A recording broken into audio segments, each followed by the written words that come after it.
Hey, it's Benny here with KBPI, but more importantly, it's Benny here with BADFLOWER on a big day for you guys because, well, the new album, This Is How the World Ends. Not only that, tonight you guys are playing in New York. That's right. You've got quite the tour ahead of you. I don't know if you guys know this, but you guys are busy through the entire time. I'm looking at like Detroit, Chicago, Milwaukee, October 3rd. Then of course you got the Gothic here in Denver. West Coast, October 12th, you start that tour, then you head down. Yeah, exactly. You head down through the South, Texas, all the way through to Florida. And then, of course, I think you end in Nashville, which is back home for you guys. Yeah. I don't know if you know this. That's a lot, man. That is a lot. Yeah, are you trying to trigger us right now? Are you trying to get right? Like, what are you doing? With a tour, I mean, there's got to be some excitement because everything that we've gone through and been locked down, and it's got to be exciting to get the hell out of the studio. But to see that and to know what's in front of you, how do you plan for that? You don't. You just do it. For me, I don't look at the schedule. So what you just did was very mean because I try not to look at it. I just I get on the bus in whatever city we're in, I get out and I do my work and then I get back on the bus and I just do it until they say you're done. You can go home now. Well, I'll give you a little insight. I'll pull the curtain back. So we do, interviews from time to time, and you jump on, you check out what the future holds, and my eyes lit up. I was like, oh, wow. And then I just kept scrolling. I was like, wow. Yeah. But those are some cool venues, man. Those are kick ass. Is there anything that sticks out to you where you're like, dude, that right there, that's going to be legit? Anything for you? No. Just all of it. Just staying humble about it. Bro, is it hard to stay humble about it? No. It's definitely gotten easier, I think. Maybe the pandemic helped with that. Yeah. Like that was a pretty humbling experience. Like having, we had a tour with Incubus and 311 lined up that got just nixed. And that was really exciting because we love both of those bands a lot. So that was going to be a really fun experience and a good money maker and the rest of it. And after it was like, hey, your job, your career that you chose is the first to go.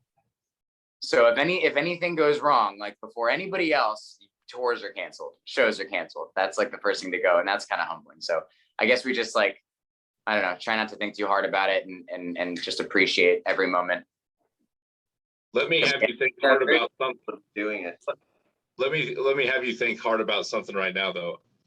Listening to the album, a lot of angst, I mean, it hits, man. It hits hard.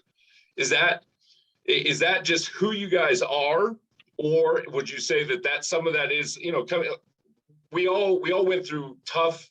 I mean, we went through some shit times, man.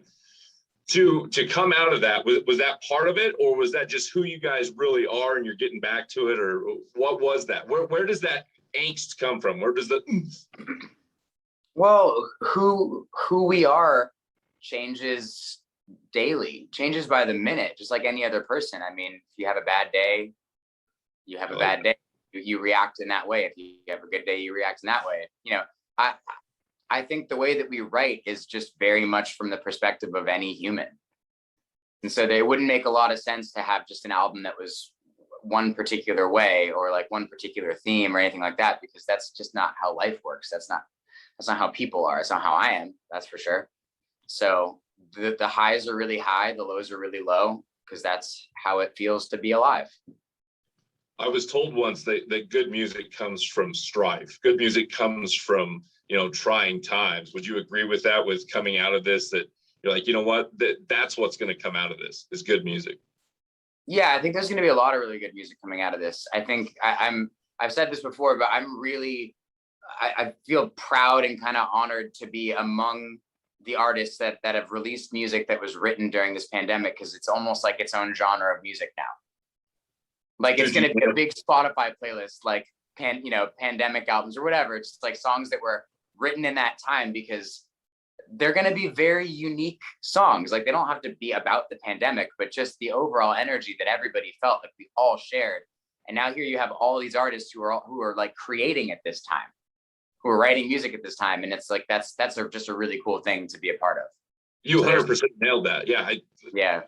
I was talking about it. I got asked the other day, what was the deal with alternative music coming out of the mid 90s? I said it was an attitude. It was something that everything was going through. And I said, you actually have a very similar thing going on with where it's going to be its own genre of music.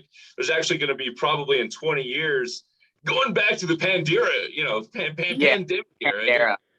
Yeah, that to Pantera and pandemic, you mix those and that makes Pandera. But yeah, the pandemic era. But yeah, BADFLOWER, man, I appreciate you guys and what you guys are doing, and you're going out on the road. This is how the world ends. And give me just a few seconds of what you would say about this album. It's all said on the album. I would say it's raw, it's uncomfortable, it's sweet, it's sassy, and it's honest. I think she knows, bro. I think she knows. Just saying. I love it, guys. Take care, man. I appreciate you guys, and thanks for jumping on, and good luck, dude. Good luck. Yeah, thank you. All right, take care, guys.